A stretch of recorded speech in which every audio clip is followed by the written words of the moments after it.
Welcome once again to the show. How you doing today? Oh, Raina, I can't see you, You but got it. You got it. I can Hey, kind of see Meigs, you. how are you? Guys, bring I'm up doing Meigs. great. Yeah. So we didn't Adjusting. get to speak with you very often last week, but we hope to spend some more time. We had quite a big show last week. Yes, I was so excited. So much information. I'm ready for more.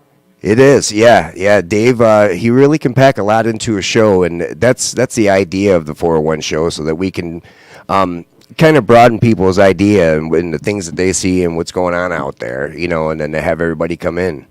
Hey, what's up, It's a girl? big conspiracy KJ's here theory. with us. I can't hear Meeks yet. Can you guys bring Meeks up on Skype? So, how you doing, KJ?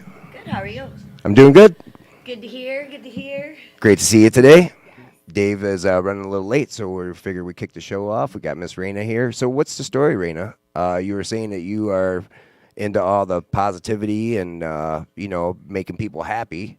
What's your story? What do you do for the people? Well, actually, I want to be a humanitarian, so I've been studying that for the last 10 years and volunteering and helping everywhere I can. Okay, Excited to start working with children soon. Baby doll queen. very cool. Yes. Yeah, that's cool, man. It's really cool to see all the different, when you get into like the radio world, all the different people that come up and have small businesses. It's kind of what all of them are, you know what I mean? And it's good to be able to promote that and have people on that are, trying to be in a positive light. Yes. Yes. And so Meeks, we got Meeks yet? Or no, still not on? Hey, can you Oh, guys hear me? okay, yeah, I can't hear you you're not very loud. Yeah, I can only hear Oh, you in the headphones. is this better? There you Yep. are. There you Hey, go. okay, all right. What's What's up? up? How are you? What's up, everyone? Oh my goodness. Yeah, this is such a cool show. I just love I love talking to you guys. It's like my therapy every week. Ah. Because I still don't have very many conspiracy friends in my neck of the woods here in St. Louis. Well, we love you Especially too. none that have done radio shows before, at least. Yeah, well, you will find them as you're out there on. I see you. You're on YouTube all the time, and I noticed you got quite a few thousands of likes. So people know who you are, Meeks. Well, just like we were talking about last time, it's like what, once you know all this stuff, you just become so strange to the rest of the world because like once you've gone down enough rabbit holes, if you know all this stuff, but it's so weird to talk to people about it in person. So YouTube is kind of a natural progression for people that are in the truth community, because it's like you can find that small sea of people who know what the heck you're talking about and who can kind of back you up. So that was why I initially started on YouTube in the first place, and it really was like therapeutic too in the beginning, and it still is, but Well, I you know, notice. I noticed over the last couple weeks, I've noticed that Miss KJ and Helen. I see the stuff that they're sharing, and it just shows it that when the research starts and you start looking at some of that stuff, some stuff you understand, some stuff you're like, whoa, I don't even want to know about this stuff. I want to know it all. Yeah. So have you My found mind that? devours it. So is there anyone that you found like I like Joe Rogan. I like some of Oh, the I love Joe Rogan. yeah. So to just tune into one of them podcasts, it's Yeah. really cool. Latest with the DMT and oh yeah, Alex Jones DMT. I did see that one. You're gonna love it, Kelly. You gotta watch it because Alex Jones he breaks down DMT. He sure does. Someone is wearing a NASA shirt, by the way, with a rainbow on it. Well, that was on purpose because of Eddie Bravo, because Eddie Bravo is a big, we didn't go to the moon. And I've been listening to a guy named Owen Benjamin, and he's all about we never went to the moon, too. And they bring up stuff that I can't quite explain. Now, if we leave the atmosphere and say the sun's up, if it's really like 200 degrees out, now, I don't know. Now, folks, and please, you can probably hit us up on the chat or hit us up on the Facebook page or something. What is the temperature on the moon? Let's say like when the sun's up, because I heard it was extremely hot, and then in the cold it's extremely cold. I don't know if it's like freezing, but I just wonder what those temperatures are. Because what these guys are saying is like, man, if it's just aluminum foil, it probably isn't going to make it. You know what I mean? In one of those landers, or what we've seen them land on the moon with. But I guess what I'm saying is that a lot of math comes into it, a lot of physics. For me to say that it didn't happen is, but they believe, it's like if our phones have way more computing power than the first space shuttles, then how could they have landed that lander? Oh my gosh. Did you see? I'm part of all these flat earth groups on Facebook now, and it really, I like to style myself as a earth shape agnostic, but very much pro flat earth minded. I'm flat earth minded. But I just, in reality, I just question NASA a whole heck of a lot. I don't care what the shape of the earth is. I just know that NASA's full of crap. But in my flat Earth groups on Facebook, I saw this footage of a Russian lunar lander, which you guys have to look this up, or we'll put it in the edited version of this video. But it's called the Lunokhod 1 lunar lander of the Soviet Union, and it was sent to the moon and landed in 1970 apparently, and it is like a hunk of junk. It looks like a steampunk art project. Okay, hold on one second, Meeks. Hold on a second, Meeks. Raina, here's the thing. I don't know that did you realize you were coming into a show like this? Yes. Yeah. Well, actually, at the Did you beginning know I how didn't, freaky but we I was were, so excited because Raina? I do study a lot of this information and. Just at like random YouTube, like how I found a lot of the stuff is just YouTube when you put it into autoplay and it would just catch all these different crazy videos. And it'll take you Right. to a dark place too. So you end up seeing everything CERN, Pizzagate. Yes. You go everywhere. Well, I heard a good podcast today about CERN, and I was the way they talk about breaking it, and I know Dave brought it up too. When you break it down into what truly is matter or antimatter, it's a pretty. I've heard some. See, like you're saying, it depends on what you're looking for. Like if I went to strictly a science show about CERN, I'm sure they wouldn't tell us that, right? They would make it sound just as that it's scientific.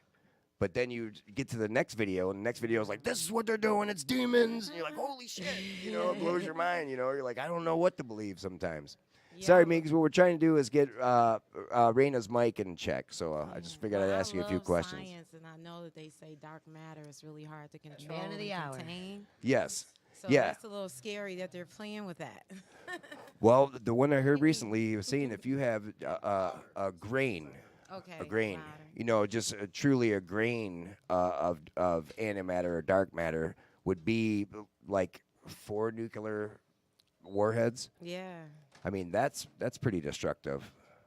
Have you seen CERN where it's got that Indian god out front of it? No. No.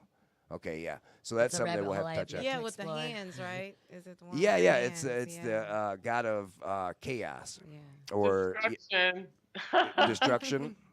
How strange for them to put an occult figure out in front of a scientific facility, research facility that gets like billions of dollars Well, from all different countries for their budget, and what does that say about them? Like why Shiva? Why the god of destruction? Well, the way You know? the preacher I that I guess was listening, Kali is the god of destruction. yeah, this preacher explained it that that there is another god that's in that group of gods, okay, and that when Shiva destroys, this god can recreate. Oh right, Brahma and Vishnu. Exactly. Yep, it's one of Yeah, them. they're I'm like not sure that. the succession of which god is what. Mm-hmm. Yeah. Yeah, it's like a trinity almost in Hinduism. Wow. Well, Yeah. I guess the point being there is that the one can recreate, and by doing CERN, what you're doing is trying to figure out the God particle, the Higgs boson particle, or whatever. But essentially, the Big Bang, and if you can, more or less, you're trying to figure out what it is, and by doing that, it says Brahma is the creator of the universe while Vishnu is the preserver of it. Shiva's role is to destroy the universe in order to recreate it. exactly. Wow. Wow. So when you can figure out, say where God, it was His word, He spoke us into existence. Someone needs to turn their volume down on their something over there. Oh, it's one of the phones or Yeah. Sorry to interrupt so computers, yeah. abruptly. yeah, it's just things we're starting to figure out, you know. Yeah. Well, And and then for Freemasons, they have this order ab chao, order out of chaos. What do you call it? Idiom, or it's like a tagline. It's in the Masonic dictionary, order out of chaos, and that's kind of what the New World Order is about. They can only bring the new world into existence out of a concocted and constructed state of chaos. there you Right. go. So it you know, the way it sounds to me is the way that we're destroying nations and recreating or putting them into the IMF banks and essentially you're back on the hook for a couple $1 billion that you're never ever going to be able to pay back. And this is the way that whoever it may be. I know we talk about political structures of liberals and Democrats and the UK, Brexit, all these different governments. That's to allow us to argue. You know, and Right. ultimately the elites, they've already made a decision. They're just going to allow us to argue it out and make us feel like we have a choice. Yeah, they plan years ahead of time while we're planning for today. Exactly. Yeah. And so I guess to try to stay on Dave's topic here with the, you know, why NASA is so controversial, I think he's going to go into the names, you know, into all the different space shuttles. There was Enterprise and, I don't know, Columbia, obviously, right? Do you know a few of those, Meeks? You guys know them? Oh no, I Right. Challenger.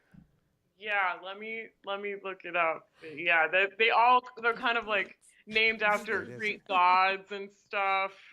And let's see. Apollo, obviously, the Apollo missions. 54. Right. Yeah. yeah. Well, that's the thing. With those are things they do teach us in school, but you realize you don't really pay attention to them. You know, The shuttle Atlantis, Atlantis. Endeavor. Yeah, hold on. Let me find a whole list. Now of these them. are Greek. Are they Greek names?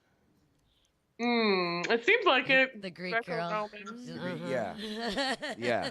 Are Yeah, they all I'll Greek? just- Helen of Troy. Yeah. Yeah. But, Yeah. Columbia, Challenger, Discovery, Atlantis, and Endeavor. Yeah, it seems like there's a theme for sure. Right.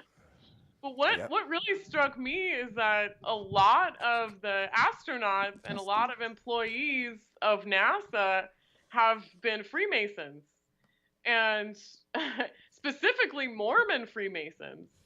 And a lot of people that are in the know talk about Mormon Freemasonry being above the regular levels of Freemasonry. They go to the more occult side, actually, when it gets right down to it. And I actually went to art school with a boy who was abused in a Mormon secret society family, and he did paintings of the rituals that he was put through as a kid. Wow. And everybody, I just was thinking back to that not too long ago, and I was just thinking, wow, dude, like that was someone I knew that was talking about that stuff. But anyway, so it's just very strange. NASA likes to hire Mormon Freemasons. Should that perk our ears up a little bit? I just think it's interesting to look further into that. And the three most famous astronauts who did the first lunar landing, I think it was Michael Thompson, Neil Armstrong, and Buzz Aldrin. Two of them were Freemasons outwardly. I don't think the third one was, but his dad was. But they unfurled a Freemasonic flag on the moon, they said. And They said. Symbols to it. No, Hey, no, Meeks, no. while you're talking, do me a favor. Will you send that link to Charles's email address? Sure.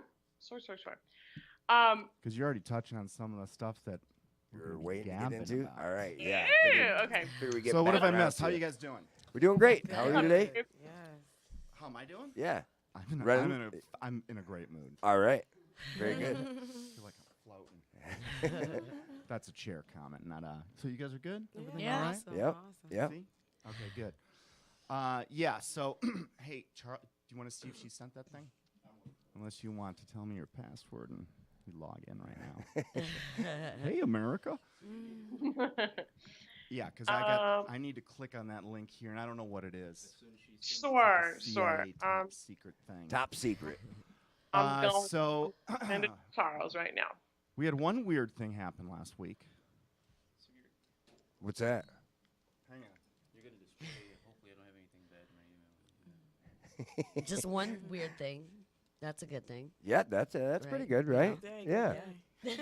Good week. What If happened? only one weird thing happened, then that's a good What week. was the right? weird thing for you this week? For me? Nothing really weird. Something weird happened this week, man. Don't you remember? My whole life is kind of weird, so it's weird to other people may Really? not be How that weird? weird to me. So Yep. How we doing that on that email, Meegs? Do you guys know that Sent it right- Charles has right now, just sent it. 172,000 unread emails? Really? wow, see now we're all up in your business. Yep. See? Yeah. You don't want to get spammed. He just Wait a minute, keeps what's them. this? Hair Club for Men. Oh, very funny. Penile Customer enlargement of the pills. I'm kidding, folks. I'm kidding. This is what Didn't- you get when you help me, as I embarrass you on air. All right, so NASA. Does anyone here not understand the concept of NASA being controversial? The concept. I mean, have we ever heard? I just want to make sure we've all in our lives have at least come across once Oh, sure. NASA. There's something weird going on in NASA. I mean, the only thing primarily that I've ever looked into is like how they may have faked the moon landing and stuff like that, but I don't really know too much besides that. You have a fresh brain to lay it on. Okay, good. Yeah, that's interesting stuff because that's like a positive conspiracy. Like, Yeah. why would they? Twin Towers, okay, I could understand. They're going to Right. cause destruction. They're bad guys. Why would they do something that makes us feel good, that's an accomplishment, which may or may not have been faked? We're going to look into that.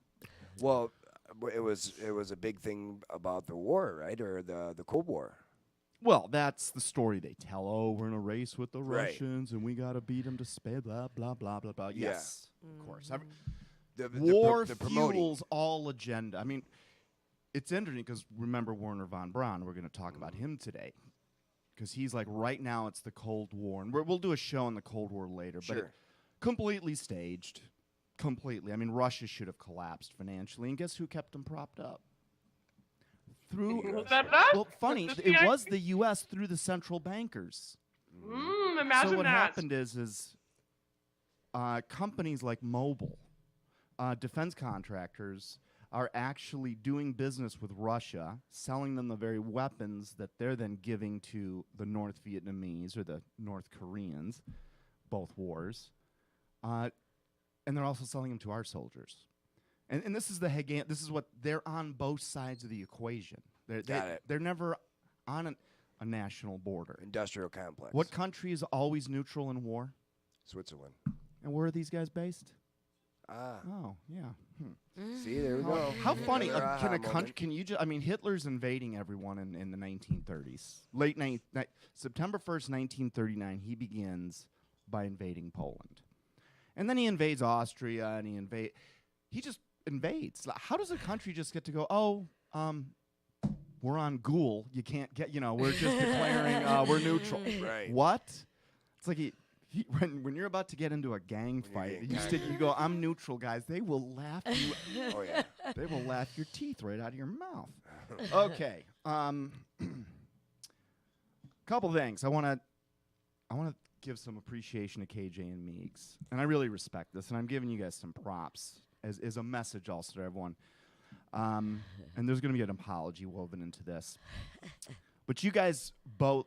KJ especially, twice, you came up to me and you're like, Dave, when you talk about your personal life and your ex and things, it just sounds just crappy.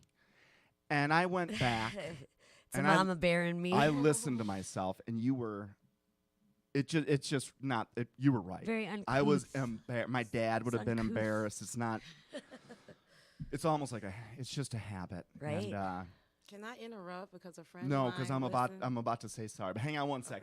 All right, let's hear about your friend. My friend Now let me listened to the finish. entire show, and the one thing he talked about was your story that he liked. How you? Oh, used your great! Just when That's all All right, looks like we will be about. talking Yeah. about you, Bets. No, I'm kidding. I'm sorry to you guys for wasting your time on that stuff. And Bets, I'm sorry for you too. I normally like to dwell on the positive in people. Yeah, that's right. On this- Positive. Betsy's a good mom. She's a good, attentive, engaged mom with Brady, and he's very lucky to have her. And so let's just leave that at Absolutely. that. There you go. So thank you, God Meeks, bless ya, and thank Bets. you, KJ, for honestly being straight with me. Sure. I mean, I love just ridiculous. The That's what truth friends is are for. always easier than stuff. Right. All right, so I was going through a couple quotes last night, and I thought this one was interesting. I've always liked this one. We all know Isaac Newton, right? I know of them. What do you guys? What's he known for in your mind? Newton meter? Is it measurement? Gravity, I think. Right? Fig bars. Meeks, you What? talk a little louder. Fig bar. What was that? An ad from when we were Mine kids? might be that Fig close. Newton. Yeah. Oh, a fig Newton. Like fig bar. He's the Isaac gravity Barr. dude. All right.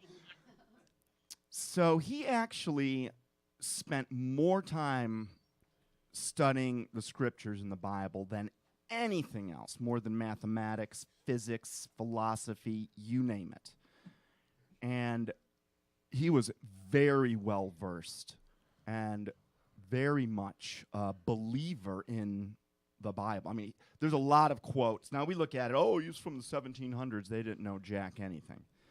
My argument is that this generation is actually the one that is deceived, thinking we know a lot more. But just like the Bible said, we are going to essentially be dumber than any other people that have ever been here, which I totally get.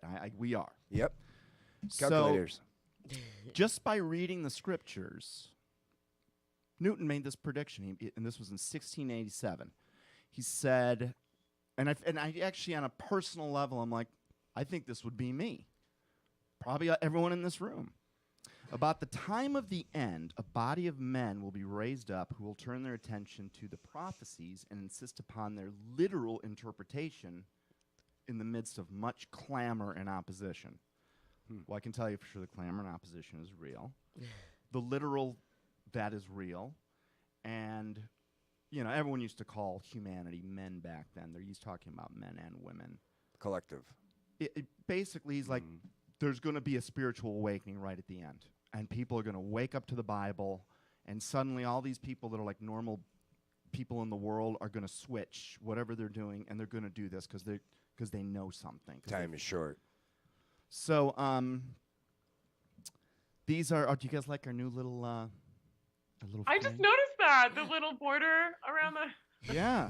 I was about to say shit's getting official, Wait. but I'm not swearing. Oh. well, Starting now. Sorry, no, it is. The backstory, this is out of a book that has been written, but it's Newton is yet another brilliant scientist of his time, like Einstein for our generation, who was certain of the existence of God. He spent more time studying the scriptures than he did physics. By studying, he predicted the phenomenon which is manifesting all over Earth, really since about the early 1990s. It's not a growth in religion; it's a growth in people are waking up. And there's some groups that actually study this. Look into Barna, and we'll get into that later. He also talked about how there's going to be this explosion of knowledge in the last days, and he got that out of the Book of Daniel. It was written 2,000 years before him. Newton. It was written in- 600 B.C. Hold on. Newton found the passages in Daniel or in prophecies. Well, Daniel is a very prophetic book. Okay. And that Daniel goes back to 600 or so B.C. from Babylon. And what he predicted about the future, Daniel writes that, essentially in the next 600 years, the Babylonians are going to fall. Then the Persians are going to, Medo-Persia is going to rise, which happened. Okay, pretty good, 1 for 1. Then he also said the Greeks are going to rise and conquer the Persians. that happened. He even didn't mention him by name, but said this young king, this is Alexander the Great, is going to conquer a whole bunch of stuff, but then his kingdom won't hold and is going to be divided into 4 pieces. Strange prediction for, 600 BC. We flash forward, and it's because the king dies young. He doesn't bequeath his kingdom to anyone. His top 4 generals take over Split it the up. 4 parts. They end up kind of warring with each other. Split into 4. They lose their power base. Now come the Romans. And he then also predicted that Rome won't be conquered, but it will go hidden. Its power base will remain intact. Now, to say this 600 years before Christ, and to be able to now have the information we have to go back and see that this, in fact, did happen just as it was written, and it was 600 BC. We now know this. Mm-hmm. And there's thousands of examples like that. It's incredible. Man. See, just stop for a second. That's what I mean, coming as a student is because even reading it, I don't see it. I can't link it to something that happened. Like That's what watching it through. Yeah, you have to make sure that you're constantly seeking. There's a line in there somewhere. It says, I'm going to screw up the line, and maybe Meigs, you can figure it out, but it's somewhere along the lines of, it's for God to hide treasures and kings to seek them out. And I wouldn't be surprised if there's more design in that book, because you can't, and this might have a lot to do with why God doesn't come down and do a light show for us, because that'd be so easy. But it's counterfeitable, but, it'd be easy. Like if Jesus showed up in my bedroom tonight, and I believed it was him, I would do whatever he said. Right. Go over to Helen's house and steal all her money. All right, if you say so. Gotta do what I gotta do. I am. Oh, it's Proverbs 25:2. What is this? It is the glory of God to conceal things, but the glory of kings is to search things out. So that's God's way of saying that he's hidden a lot of little nuggets. And it's unbelievable because it's only been in modern day, now that we've got the ability to crunch numbers, because God has got messages buried underneath the surface of the Bible. So do you guys know what letter skipping sequences are? So if you take, like, for instance, every 7th letter of a message, it has a message inside of it that someone doesn't know unless they're looking, what does every 7th letter, Right. He's got messages like that all over this book. Ooh. That it's just one of the many, many indicators when you look at the mathematical probability that this was written by a man and these numbers tie up so perfectly. It's another thing that establishes the fact that this thing was not written by humans. Well, he operates in 7s. So you've got conventions of 7 for almost everything. And what happens is I'm not going to give a good example. And Meigs, if you can think of one, go for it. But one prophet, he'll be talking about 3 of the 7 units. Another prophet, he'll be talking about 2 of the 7 units. And another prophet, he'll be talking about 2 of the other. And it's cumulatively, I know one.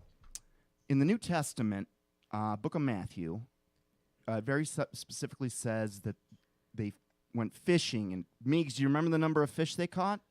153 or 157.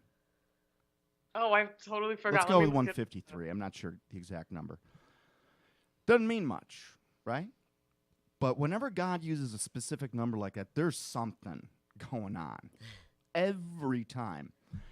And it just so happens, so Jesus is doing this metaphor where he's just meeting some of his disciples, and he tells the fishermen ones, he's like, throw that net back over, because they could not catch anything. They end up catching 153 fish, which is a metaphor for them, because Jesus was going to make them fishers of men, right. not fishers of fish.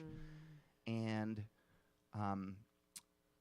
these guys ended up, when you add up the 4 books of the gospel, and you need to add all 4 books of the gospel up, written in different continents, 100 years apart, not able to cross-reference what the other guy wrote because they were wrote simultaneously. You take all of the miracles, all the saved people in the four gospel, it adds up to 153. And there's thousands of little signs like that where like, Yeah, we're whoa. Once it could be an accident, probability.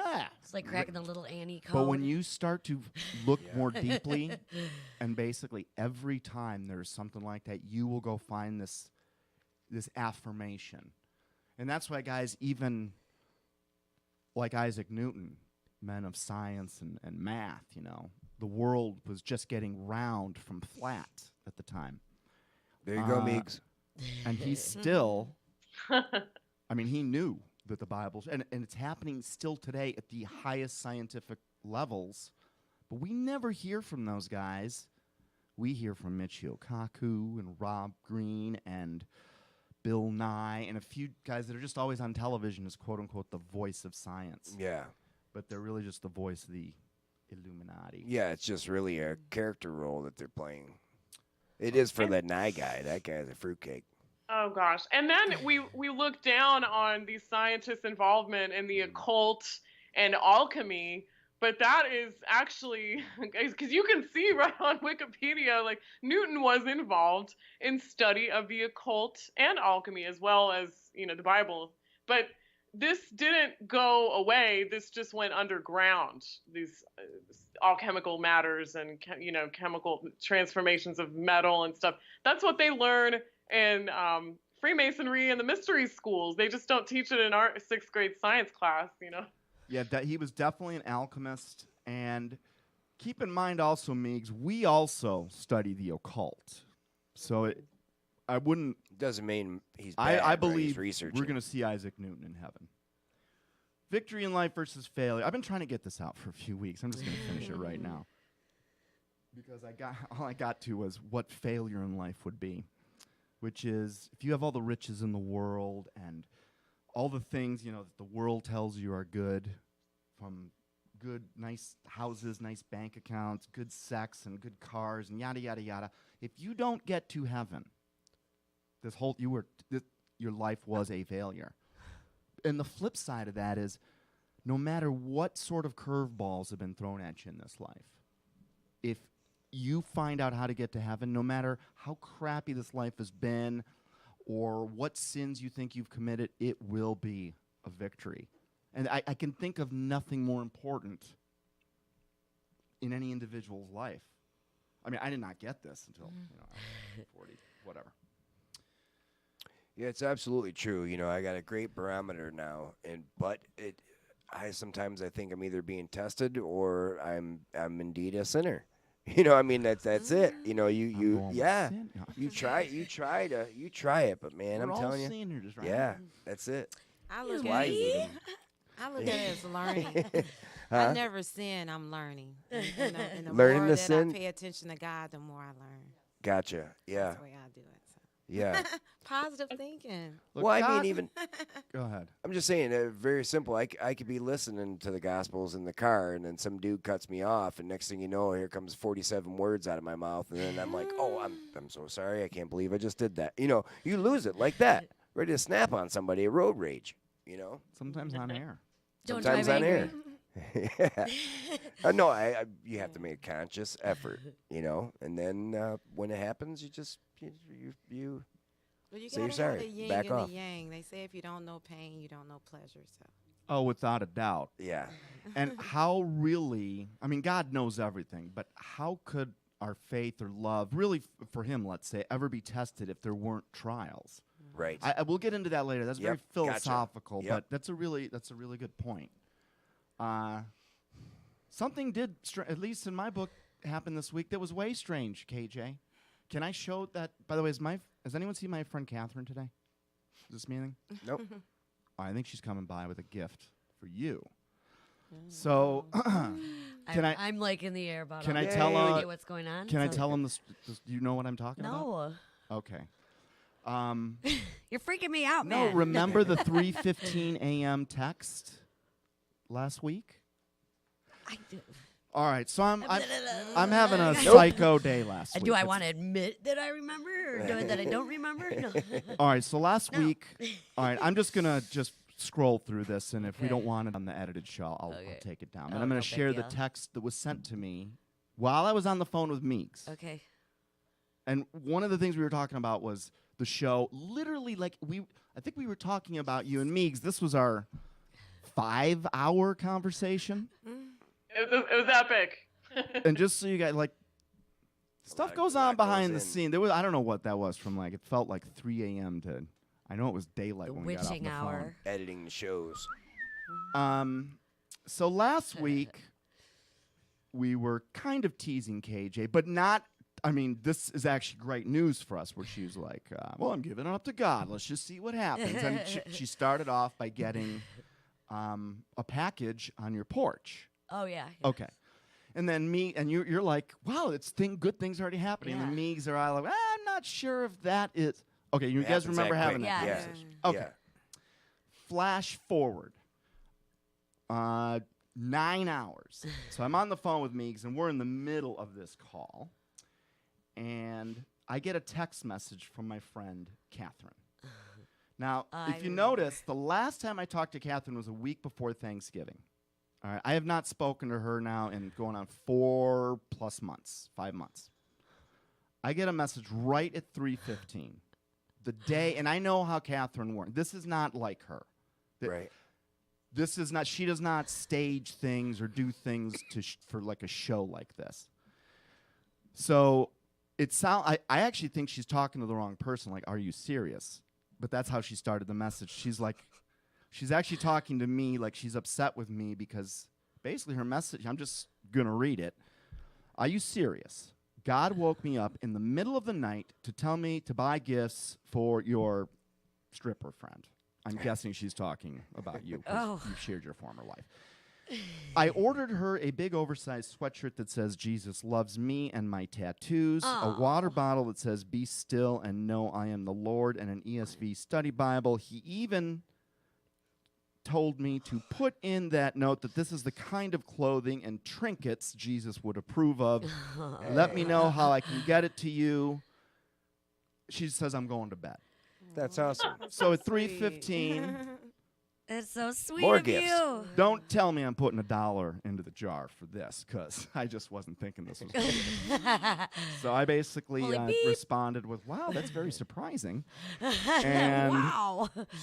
she's now joking with me. She's like, I don't know why this couldn't have waited.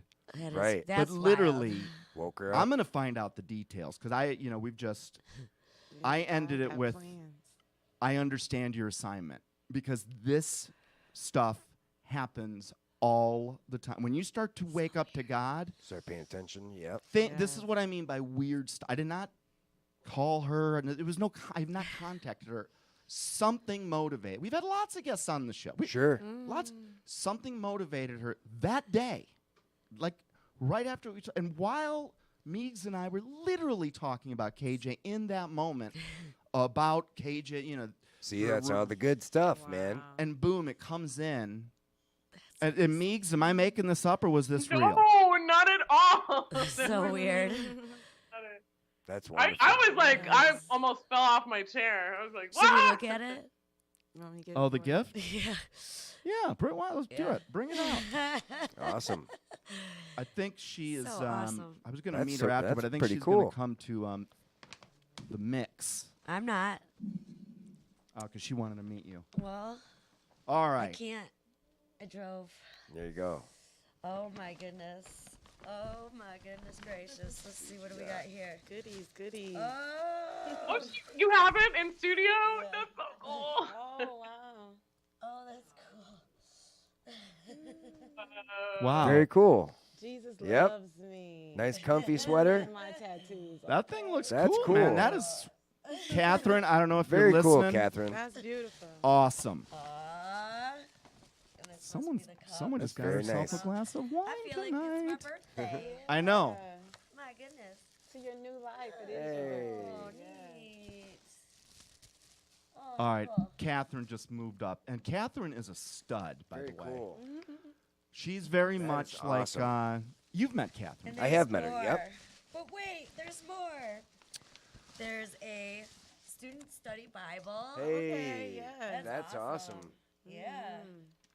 Cool. It's weird how And people That like is cool. this is how this stuff works. And Helen, I think I was saying it to you. there's a lot of stuff in here. You'll have Very the nice. back. That goes up People one that you don't even know will have your back, and there's more loyalty than in a mafia, literally. Yeah. Aw. Dude, all right, now I'm getting a little jealous because Thank you. you sure none of that in there says give to Dave? See, Jesus is looking out That's for really you. neat. And then there's Sending a letter. people your which way. I should probably- Oh, yeah. Yep. Probably read it personally. Yes. Let's say. Well, at least maybe screen it now while I tell you a Okay. couple things about Yeah. Catherine. Okay. Because she's got this very similar story to a lot of us at this table. Oh, that's a big letter. You might a want long to one. wait. Yeah. Oh, okay. She's So yeah. It's probably personal. That's to a me lot of too. love. That's Thank you, great. Catherine. Yeah. Thank you so much, Catherine. She is an entrepreneur. She's a lawyer, University of Michigan grad. Smart. She also, like we have, has had a good party life. She knows both sides of the fence. She's Yep. just as comfortable, dealing on the street as she is in a boardroom. And she's just another person. Mm-hmm. And I don't want to take away her story because I think she's coming on air next week. So, Ooh, that would be awesome. Yeah. but she essentially a few years back was given less than 6 months to live, and it was a liver issue, and it was one of those because livers don't repair themselves. Right. And I'm probably going to ruin this story, so we got to let her retell it properly. But again, there's some things about this story. This is what got her to something happened to her that was so real. She saw it with her own eyes. She knows it, and it's the difference again between someone telling you they saw a car accident and you seeing it. Very different emotional response, because she's now on this donor list, and she's got the prognosis is wrap up your affairs essentially, and she's like, wow, my life's over. This really turned out, whatever that don't does to a expect that. person. I have no Yeah. idea what that. Yeah. And I think she prayed in that moment, because I don't think she was very Christian, or maybe even at all. She'll have to explain that. And something like within a day, because the doctors are coming in, and they're basically just saying, that we're just going to wind down your life and blah, whatever, dialysis. I don't know exactly what. Right. And this nurse comes in at one point, and it's the nurse's name is Grace, and gives her this message saying, I think you're going to be fine, or something along those lines, and whatever. About an hour or two later, these doctors walk in, and they're like looking at her test results, and they're like, I know we must have made a mistake. And they go back, and they test her again, and they do not know what has happened, and they're like, your liver function just went from 5% to 90%, and there is no. Logic. mean, I have- There's no logic. I mean, I know our testing's right. We verified that. We verified this. And Catherine's like, I thought you guys sent Grace in to tell me. And they're like, who's Grace? I'm like, Nurse Grace. She just came in a couple of hours ago to tell me. And they're like, Grace, do you know a Grace? Oh my God. And there's no Grace anywhere. So Wow. that's the kind of, so that happens to her. That's Like wild. when that moment happens where you're like, oh, okay. And it the- just Someone got come and speak real. with And a lot of doctors get saved because they see that very thing too. Some just keep attributing it to, random, it's bound to happen. Yeah. But come on. If you're going to rely on science to tell you how the world works, you got to have it explain everything. How does it explain that? No, Now- those are the. That Go ahead. ties into what we're going into, which is also, KJ, you're having a good day today. We got one more thing for you. So I've been wanting to get this thing on. Has anyone ever seen the water experiments by With Maruto music? Emoto? What was his name? Yes. Dr. Emoto. Masaru Emoto. Yes or no? Yes. Yes. No. You guys have all seen this. No. Classic. I've seen What, when they fill something the about different it levels of the cups up? where it Is that what shows it is? frequency or No, music. You use the frequency to change the Yeah, water. Oh, frequencies. When you speak, it changes the vibrations of energy. Oh. Okay. That was unbelievable. So this is the guy. He was a photographer, and he started doing these experiments taking microscopic photographs, and he discovered this on accident. He discovered that water subjected to positive thoughts, and we're going to actually show you images of what happens to water when it is exposed to different thoughts and different prayers. This is really interesting because I discovered something I did not know yesterday. Water that's subjected to positive thoughts formed beautiful crystals, and water exposed to negative thoughts formed either no crystals or these heinous-looking things. So KJ a few weeks ago had said, you'd made this intuitive comment that feelings is behind matter. And, I just go into science mode immediately, go, no, it's matter, man, magnetic fields and stuff. But you were actually more right than not, because let's take a look at some of these images. But actually, this paragraph right here, Charles, is what you were talking about. And this blows me away. His further research showed that different thoughts could be stored in water and have a positive effect on the human body, just as he experienced with the removal of his foot pain. Lots of people think this is ridiculous, like I would have. I don't anymore, because there's a lot more things going on in this world that we don't understand. And he also talks about magnetic fields and other forms of energy that are a lot more important than gas. Just a few examples. Heavy metal music, kind of distorted. You're screaming, I hate you, I will kill you.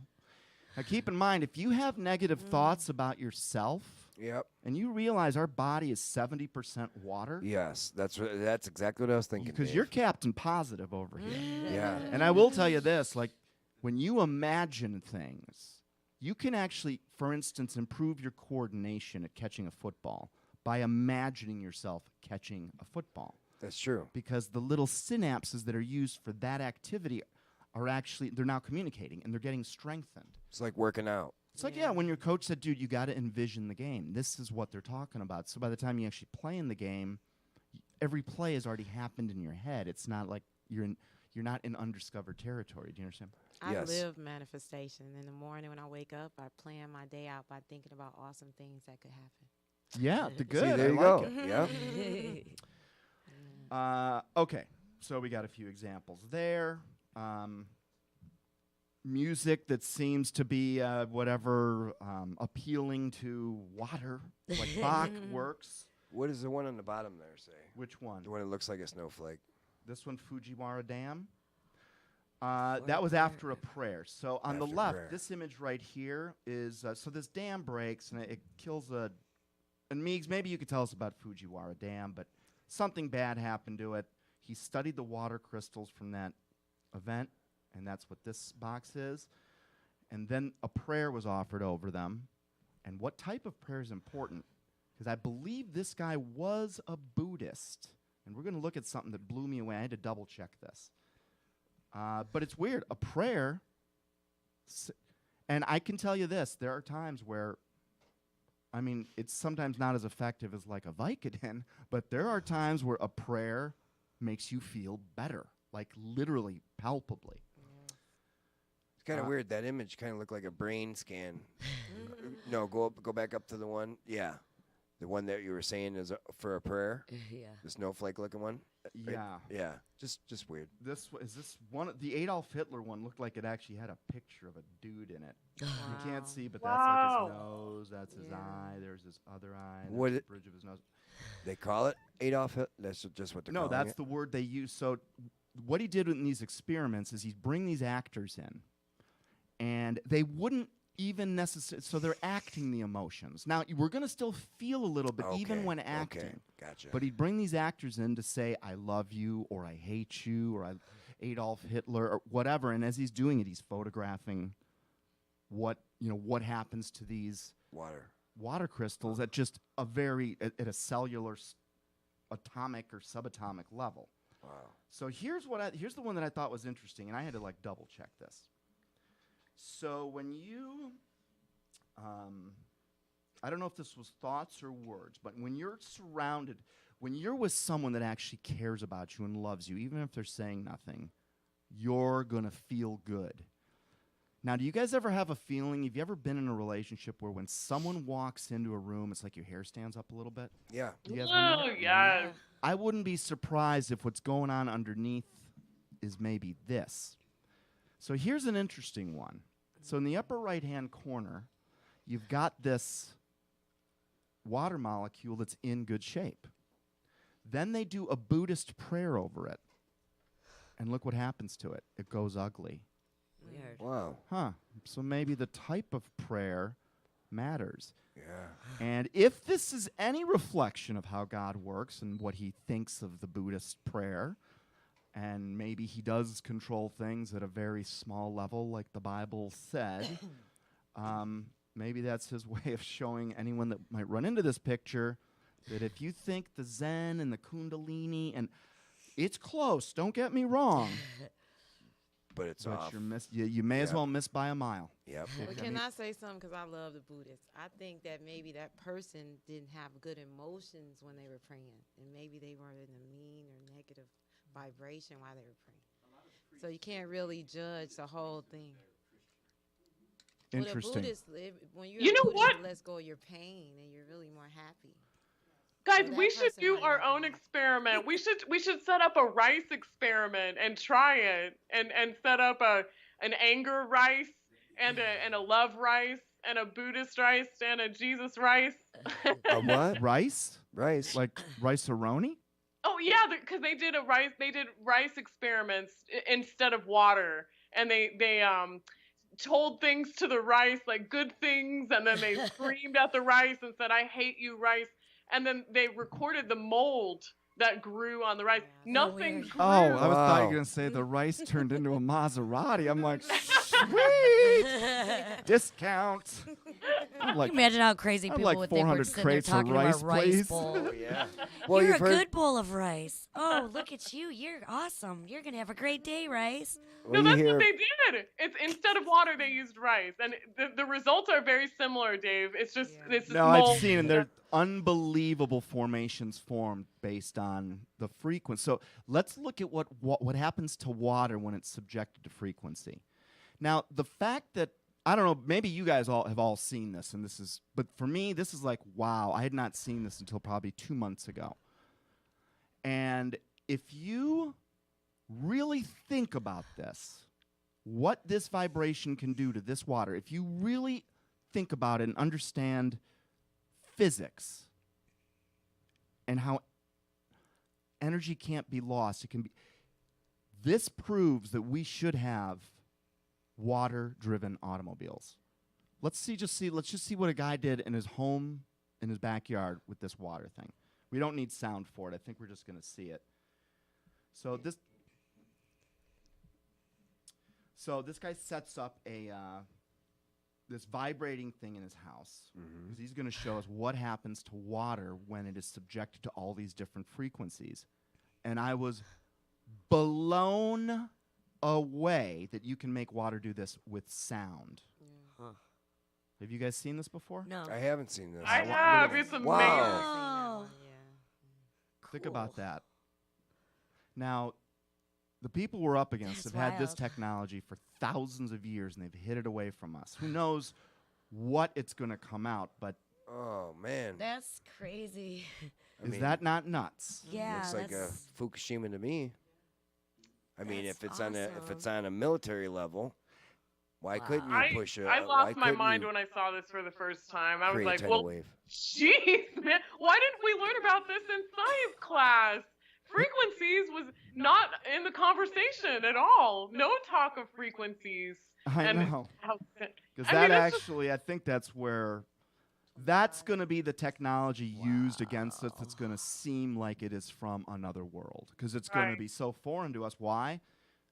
Because even people that study this junk all day long don't, I mean, this to me is astounding that this exists.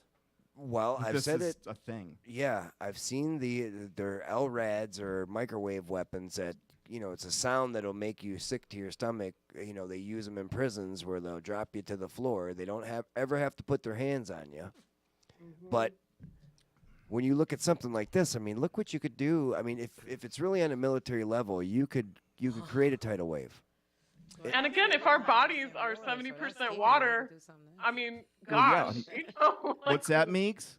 and if our bodies are mostly water, you know, think about how frequencies Wow. are affecting the water in our bodies. And that's why people are really up in arms about 5G now, but that's a whole other conversation. But certainly frequencies and electromagnetism, Tesla technology certainly should have had a more of a prevalence in our sixth grade science education, in my opinion. Yeah. But they keep it from us.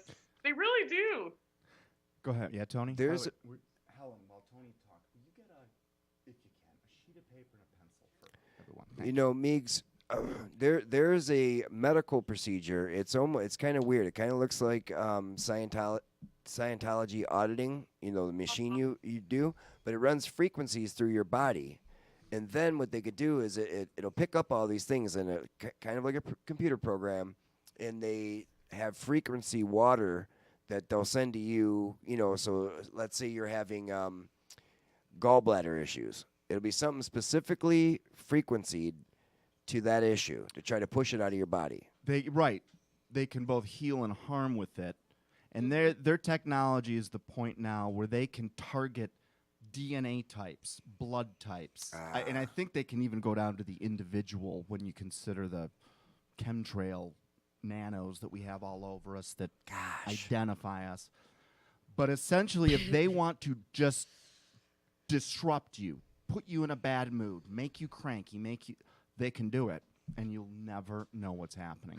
Wow. Richard Lighthouse is a guy that talks a lot about this, about how they do this in relation to targeted individuals.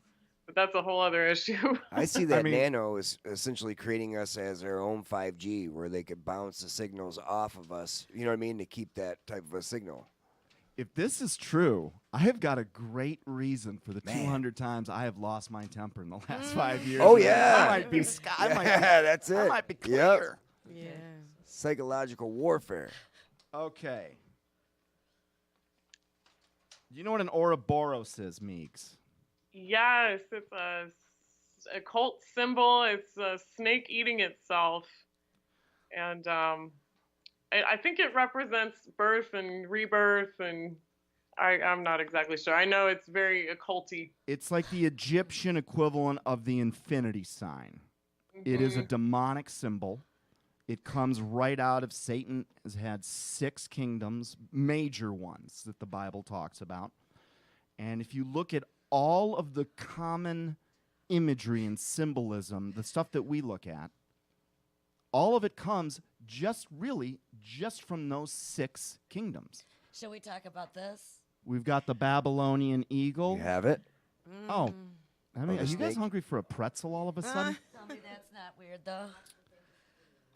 Isn't that bizarre? No, and that's why I have people the that are Orin on one side of on it, the my back. spiritual.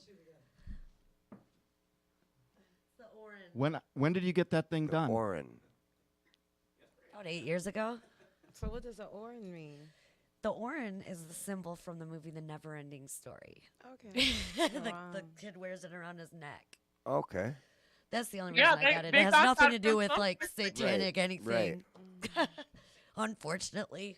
No, I'm just kidding. Aw. I'm not that evil. So when you Or look am at I? when you look at all of the myriad of symbols that these guys use, at the end of the day, all the symbols trace back to really one of 4 places. And it's Babylon, where you've got the eagle, the raven, the phoenix, that's where that came from. The Greek gods, which were nothing more than demons fighting each other for power.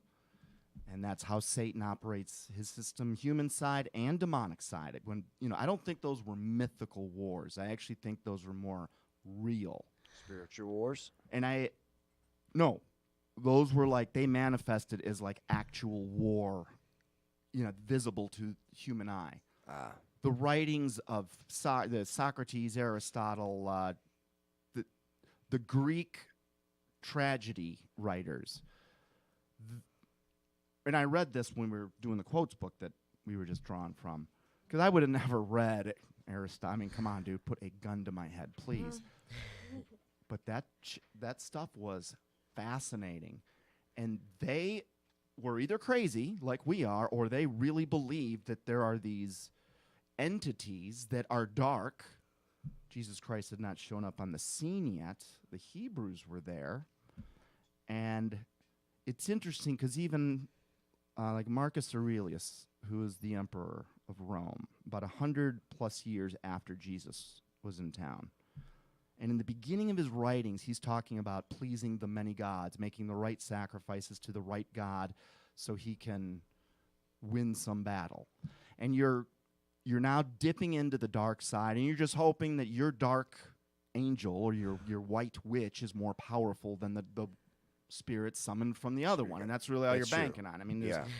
A lot of wars are and at fought the that end of way. the day, the spirit that is in, like you and Meigs, for instance, is just a way, way, way more powerful spirit. And just wait till we're going to give you a bunch of testimonies from people that were in witchcraft, that were warlocks, they would summon up these. Who's that one dude we were talking about, Meigs? They will summon up. Oh, it was an ex-Satanist. There's so many testimonies of ex-Satanists that are worth listening to that have become born-again Christians because they realized they could not send demons that would attack Christians. They were summoning up demonic entities, literally, who would not go after Christians. Yeah, this 'cause they guy would- was the head of a coven, and there's a lot of stories like this, and his name escapes me. We'll put a little snippet in to our episode. But this guy was lifelong in the dark arts, plain and simple. And some woman down the street called the cops while they were having a party one night, and they had a noise violation party shut down, and they were pissed, so they were going to get back at the girl, back at this woman. They summoned the spirit, whatever you do. I don't even want to. I don't even like to repeat in research. Yeah, by the way, The Book of Necronomicon and whatever. yeah, the Necronomicon. Yeah, I can't even say it. So the spirit goes over and is about to mess with this person's life, and we'll get into the details of how they do that later. But instead, this thing comes back, pissed off, basically going, "Don't you ever send me to a Christian's house again." And in that moment, this guy converts. He's like, "Whoa, wait a minute. This Christianity is more powerful. Those spirits are more." And then he knew the spiritual world was real. He just thought he was on the right side. And God loves pure hearts. I mean, who was God's greatest disciple? Jesus' greatest disciple. Meigs, who would you say it is? Peter? Paul? Well, I don't know. Peter is a good. Paul, probably. What did Paul, before he was Paul, what was he called? Saul. Right, Saul of Tarsus. And what was his job? Fisherman. He was a killer of Christians. Think about He it. was a murderer. Doesn't make sense. Why would God go convert someone as a killer of Christians? He wants No, to that's- show us that there's no sin. That's actually. to this the- is he wasn't before Christ. He was after. So Paul is doing his thing in roughly 60 to 90 AD. He knew, I don't know if he knew Christ personally. He knew all the disciples. And this guy worked for the Pharisees. I mean, his job was, the Pharisees would say, "Hey, these Christians are heretics. Go kill them." And Saul of Tarsus is like, "Okay." See, and this is why we don't even have the capability to judge humans. See, because the intent of his heart was to do good, and he was killing people, but he was murdering God's people. But God will look at someone like that and Following go, orders. "You have a pure heart. Like, you're not a." Do you understand? There's purity in that. He was trying Following to do orders. the right thing. Yeah, you're a soldier. Jesus appears to him, messes up his life, and he completely flips. The greatest executioner of the day of Christians becomes probably the greatest writer in the history of the Bible. I mean, he wrote more than anybody. I think. Right, Meigs, would you say? He Yeah. wrote more books than anybody. Yeah, for sure. All right, any comments on anything so far? Back to what Horace was saying, or Charles. If Christians prior to Christ, so they've still been a Christian following Moses, or I thought that was all Jewish. Well, Charles is right. There were no Christians following Christ because what became the Christians, by and large, Gentiles. were the Hebrews. I mean, the Hebrews are just basically the Hebrews haven't changed, but the people that believed that Jesus was the Messiah are now called Christians. But we were all Hebrews, So these are those that believed before Christ. right? Before This would Christ was here. I mean, before These he are- I don't know revealed who- what do you- himself. who are these that? Which ones are we talking? Like the people that lined up Jerusalem when Well, Jesus walked in? Jesus the Baptist, John the Baptist is baptizing people before he realized who Christ was. So he was still baptizing people to God, There were Holy Spirit. Right? There is decent historical evidence. The Bible implies it, but there was a line of people that knew the day that the Messiah would be walking into Jerusalem, and they were lining the streets, the path that he used to enter, which was predicted, I think, in Isaiah or Daniel. So they knew where to be and what day to be there. And he did. Now, this one is easy to counterfeit, but he did go get a donkey and rode in on a donkey, which at the time I'm thinking, this makes no sense, but I totally understand why now. And the same thing that was going on then is going on today. Some people believe the Bible and some don't, because Satan was around then and he's still around today, and he's got an interest in us not believing it. So he's working on a big deception, which we're going to start to talk about, because NASA, I think, is a very big part of it. Huge. All right. Hugely. Meeks last week said Colombia is everywhere. It is. Now, how bizarre is it that article just popped up on my Facebook page the next day Which one? about the girl who posed for the Columbia Pictures? Oh, yeah. Just random. I get on Facebook the day after we're speaking of this. Now that ties into like how they're listening to us through To our your phones and phones. whatnot. Yep. If you're on alert Yeah. a little bit, Because bam, there it was. It could be more, but I don't know how all this works, but I leave my YouTube playing at night, and I can't tell you how many answers I get. And it's funny, around 3 o'clock in the morning, I wake up, and all of a sudden, I know, that's when all the covens go send out all their I know. people to go F with I have everybody. to do the jazz hands when I say it. The witchy. when I wake up, my mind's the most active like the first 15 minutes. All types of, whether they're from dreams or just that my mind's waking up, so I have to think about my day. My first 15 minutes are pretty powerful. This is not a schedule. Like Okay. I'll be exhausted.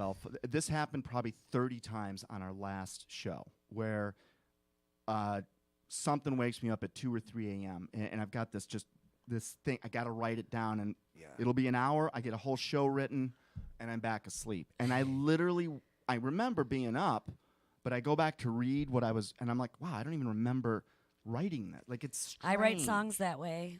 A lot of times when I'm trying to go to sleep, my brain will just come up with a song. Okay, So Write it I down, think your get it brain out of your becomes head. active when you're trying to shut it down. It goes into its own.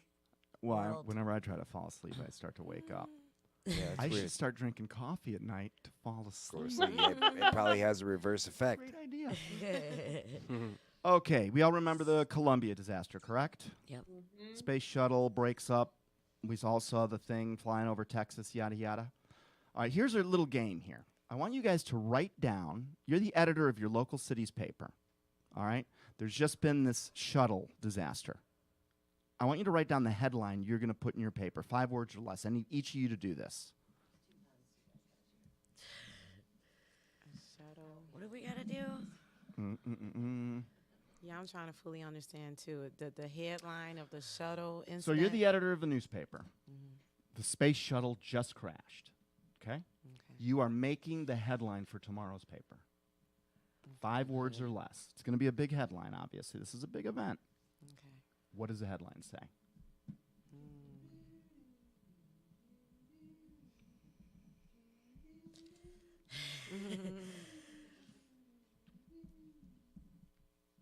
This show comes with music built in. There it is. I don't know. Teamwork. Okay, Meeks, do you have a headline? Disaster of the year, Columbia crashes. Although that's more Okay, than that's I okay. That's okay. Okay, so disaster of the year, Columbia crashes. Tony, what's yours? Space shuttle explodes in flight. Okay, what do we got over here? Tragedy in U.S. NASA flight. I don't know. And the Oh, world, okay. and the world is silent. The world is silent. Ah, that's Now, pretty good. At Raina's newspaper, here's what they're going to read. The world is S, you chicken mother. Well, it's supposed The to be world is No, a we, vampire, no, we though. didn't let it. We didn't give her time to write. Okay, 5 different right? Bunch of Yep. different headlines. That sounds reasonable. Plausible. Yeah. Now, I've seen this happen many, many times before. I just didn't know that it happened for the Columbia. So, remember, we've already talked about how the media is coordinated. They're owned by a single entity. There is 5. I'm going to show you something that's beyond statistical probability, even if some of these newspapers are owned by the same parent company. Okay, San Diego Union Tribune. Columbia is lost, right? Sounds good. Chicago Tribune. The Columbia is lost. Los Angeles Times. Columbia is lost. Weird. Wow. There's the Union Tribune. Columbia is lost. The Times Union. Columbia is lost. The Times. Columbia lost. So then I get to George Bush, and I think this is where your eye, people go, what does it mean you're spiritually waking? Or give me an example. This is an example. Because I come across, when I'm looking for this, it's, George Bush's speech about Columbia. And before I heard the speech, I already knew, what is he going to say in his speech, word for word? Columbia is lost. He is going to find a way to specifically say those words. So our audience might not be able to hear this one, but I'm going to play it for you guys in the hopes that you do. It's like in the first 30 seconds. And we got no sound. Oh, Here we it is. go. What happened? He was there. We'll pick it up right as he says it. Just watch. Wonder what happened. Having some tick on the sound. You'll have to guys. trust me on that Yeah. one. 30 seconds into the speech, Columbia's lost. he starts talking. I'm like, oh my God, he's not going to say it. And then he stops everything, moment of drama, and he says, the Columbia is lost. And I'm like, you little stinkers. Oh, this was in his. No, wasn't it? This is the second. The Challenger was the first. Correct. This is Okay, the second I'm shuttle with that ya. blew up over Texas. Gotcha. The Challenger was over Florida. Okay. Interesting little things to notice like that. You guys remember the Phoenix Lights? I do. Mm-hmm. Arizona. I never verified this. I just trusted what Chuck Missler said about it. So check into it for yourselves. And I always say this. Chuck Do your Messler? own Missler, Chuck Missler. Missler. Best teacher ever. He used to be the head of the River Rouge plant here in Detroit. Okay. He's a former Fortune 500 CEO. He went to UCLA, Navy man, engineering, PhD, CEO of Western Digital, military defense contractor. Okay. So, Bible's real, becomes a Bible, but he does it through science, man. It is, that is for me, my favorite of all time. So what about it? What about the Phoenix Lights? Phoenix Lights, this thing happens. You guys all remember, does anyone not remember the Phoenix Lights? I'm not super Yeah, I'm familiar with aware. the Phoenix Lights. The entire city of Phoenix goes nuts because this massive UFO, and I want to say it was 1997, Meigs, It's pretty late. flies over the city, and everyone, I mean, the governor, doctors, everyone, there is Families. no effing doubt, and every local news station's covering it, but national store, not covering it, not covering it, not Correct. covering it. I want to say this happened in like March of 97. But there's so much buzz going on. I mean, there's hundreds of news campers parked in Phoenix. National's not covering it. They're not covering it. And then suddenly, and I want to say it was June 26th of 1997. And I don't know why I'm giving you these dates, but I have a feeling that's it. If it is, that's from upstairs because I don't even remember. March 13th, 1997. Wow. And when did the news come out? Maybe June 4th or something like that. Oh. And what happened is on the exact same day, every newspaper, every television station, every national network suddenly began to cover the story simultaneously at the exact same time. At the press conference? Because the press conference is where the guy put on the alien outfit. No, this was like he Made a got mockery of it. bombarded for that. Yeah. The governor made fun of it, and a lot of people were pissed They were because super they pissed actually because saw, they saw something, this and I'm like, thing. he regretted doing that, and And he admitted as much, right? In the future. the important thing to take of this is that our media is absolutely coordinated on what stories they will run Yep. and what stories they won't. And enough pressure developed where they had to address this because not addressing it was starting to turn into the elephant in a room. All right, so origins of NASA. Meeks, what does NASA mean? Do you mean the acronym or in Hebrew? I want the Syrian Aramaic, the Syriac version. This- Okay. Now this Actually, would I have probably looked it up. been. Oh, go ahead. Okay. It's kind of a misnomer or Just give me the two-word answer. Okay, it means to deceive, but Okay. it that's not correct though. It's Oh, really? nashah. Keep going. Then what does it Nashah mean? means to deceive. But it's close. That's the point. What does it mean? Nashah means to deceive.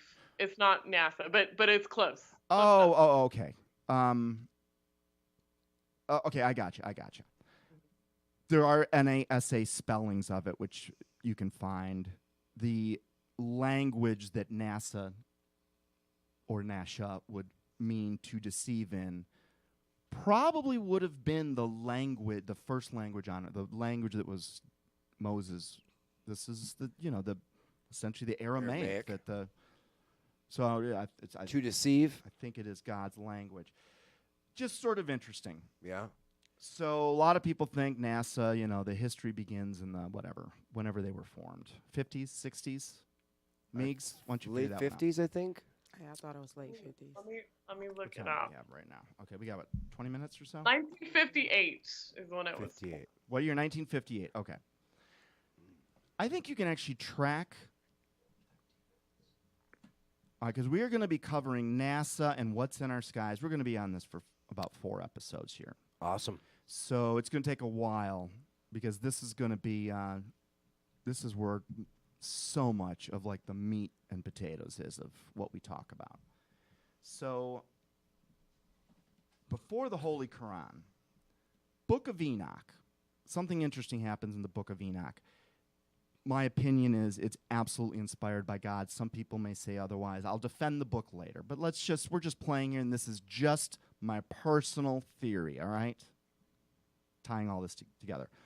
The Book of Enoch does say, however, that the Watcher Angels, the one that corrupted all the DNA on Earth, that required God to essentially wipe this experiment out except for 8 people on that boat. How funny that there are 8 blood types today. They survive. He replenishes Earth. Kabam. Now, those 200 Watcher Angels had a very specific punishment. And a lot of people just group all demons together. And there are so many different kinds, and they're treated very differently, different responsibilities, different punishments in different places for different amounts of time. But these particular angels, which were the ones that brought the technology to Earth, the kind of technology, they literally talk about vibrations, and they don't mention magnets in the Bible. Harmonics. But I think they knew the technology that makes the water do what we just saw do. So God says, your punishment is you are going to be locked up in chains for 70 generations. Now, there are different places. You can get a different generation. You can get it Time at 40 span. years, 70 years, or 100 years. You can make a case that there are different readouts for how long a generation is. But what's interesting is this happened right at the time of the flood, because their punishment basically came at flood time, because the flood happened because of what they did. And God was obviously these guys, this was a second rebellion in heaven. Oh, And- and what the angels did, not man.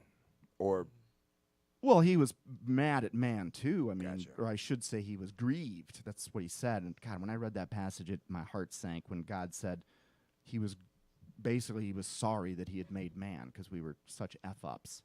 Still are. Yeah.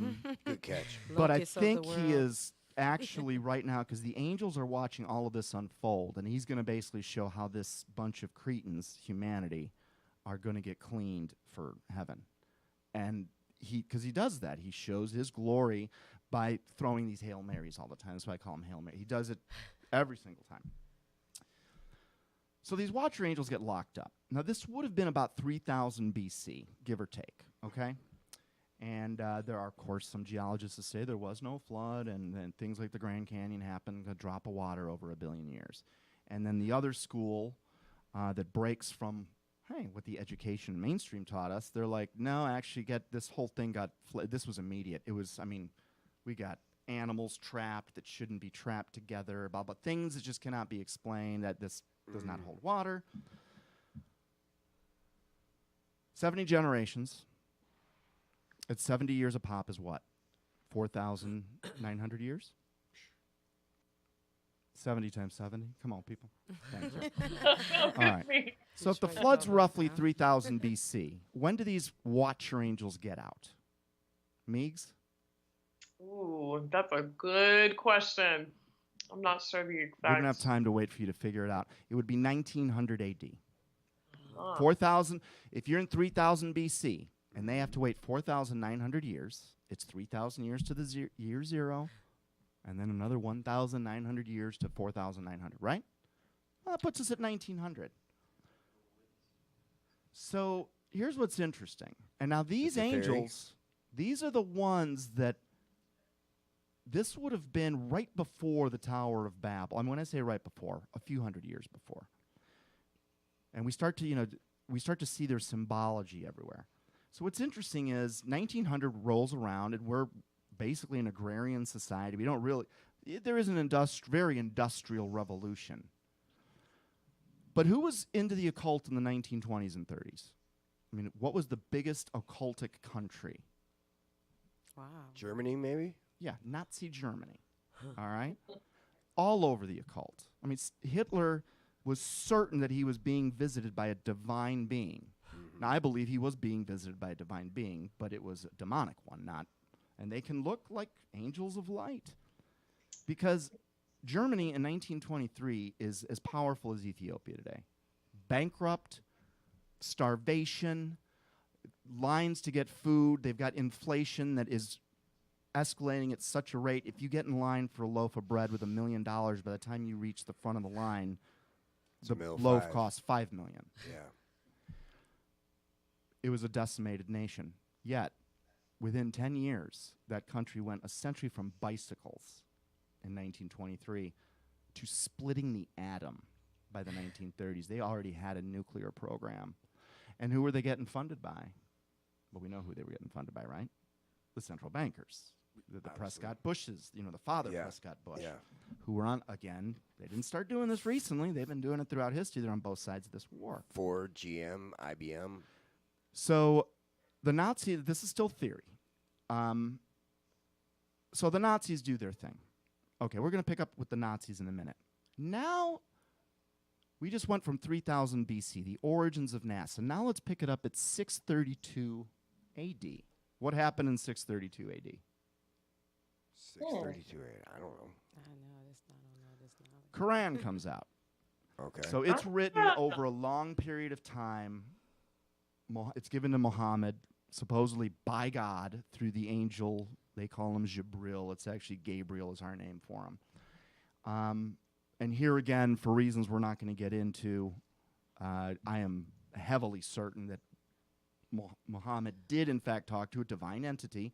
Here again, it wasn't from heaven. This was demonic. And there's a prophecy in the Quran. So Muhammad is considered the prophet. And it's Surah 54, 1-3. Meigs, has anyone here ever read this before? I have not read the Quran. There are not very many prophecies in the Quran, and I am no Quran expert. Like, I basically picked it up, read a few passages, and researched. I cannot tell you how close to the Bible it is. We're going to look at a couple. A lot about Jesus in there, I've heard. Oh, he's all over it. Yeah. They're not trying to take Jesus out of the picture. They're just trying to steer the conversation that Jesus isn't the guy. He's one of the guys. And if you give me enough time, we're going to get there, but we're going to be tight. So in the Quran, there's this prophecy. It says, "The hour has come closer and the moon has split. Then they that saw a miracle, but they turned away and said, old magic. They disbelieved, followed their own opinions, and adhered to their old traditions." Okay. Now, my opinion is this right here is evidence that Satan himself was working on a faked moon landing that he knew would be fake back in 632 AD. And I'm going to tie it into something that it's just one of those things. I mean, really? Can this really be a coincidence? Really? And I'm going to read you the transcript from the book. Muslims believe the Quran was revealed by God to Muhammad by the angel Gabriel from December of 609 through 632 AD when Muhammad died. This is one of the few prophecies in the Quran. Chapter 54 is titled The Moon, and it indicates the splitting of the moon is a sign that the end of the world is drawing close. Some people, where was I? Some people believe that when the Apollo 11 astronauts picked up that lunar rock and the orbiter departed the moon was when that prophecy was fulfilled. A lot of people already think we're in the last days. Now, here's what's super interesting. Because that, now, and you will find this is predictive program, this might be corroborative programming. So this appeared in Surah 54:1, okay? That at some point in the future, part of the moon is going to leave the moon. It's going to split. It's going to be torn apart. Doesn't say the amount. It's not in half necessarily. So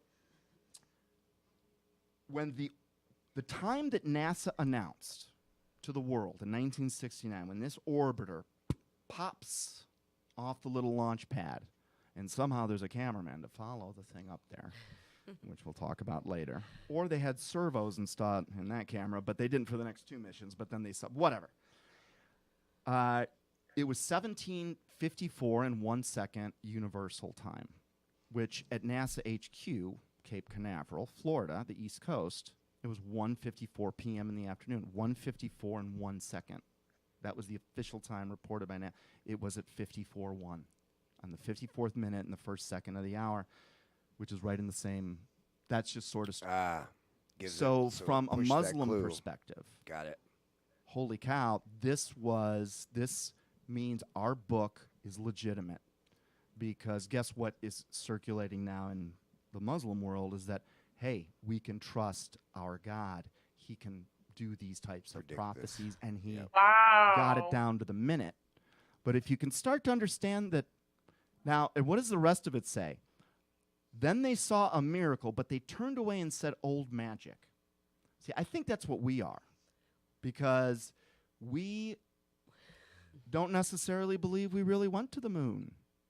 And I think it was done with, i.e., maybe what is called old magic in 632 AD is special effects today. We're going to have to remember where we were because we have to cut it up. All right, we're going to pick this up then. Very We're going to pick this up at the Quran in this passage. We're going to show some other passages that start to talk about, and I read it right underneath this passage. If you see the two little W's at the bottom, you start to see where the name Jesus is being replaced by Jesus is one of us. He is a we, which matches the ascended master's story that we're getting through thousands of channeling specialists all over Earth over the last 20 or 30 years. Thank you to everybody who listened. Wow. And You watched guys, today. Yeah. at the end of the day, all of this stuff, you got to find out. It doesn't matter how close you come if you don't go all the way. Jesus is not one of the good guys. He's not one of the best. That is not even a possibility to choose from. He is either the Son of God, he was insane, or he was a liar. Those are your only three choices. And your eternal soul depends on what your thoughts are about that. All right. And we'll leave it at that. Put. And we will be We'll be back next week. Yes. Take Boom. care. Take Love care. you guys. Bye, Meeks. Bye. Bye, Adios, audience. amiga. Bye, guys. Yes. See you next week. Bye. Excellente. Charles, thanks for the pooter. Great job. The pooter. Somehow I misplaced your number. I would have been called you. So I gotta give you.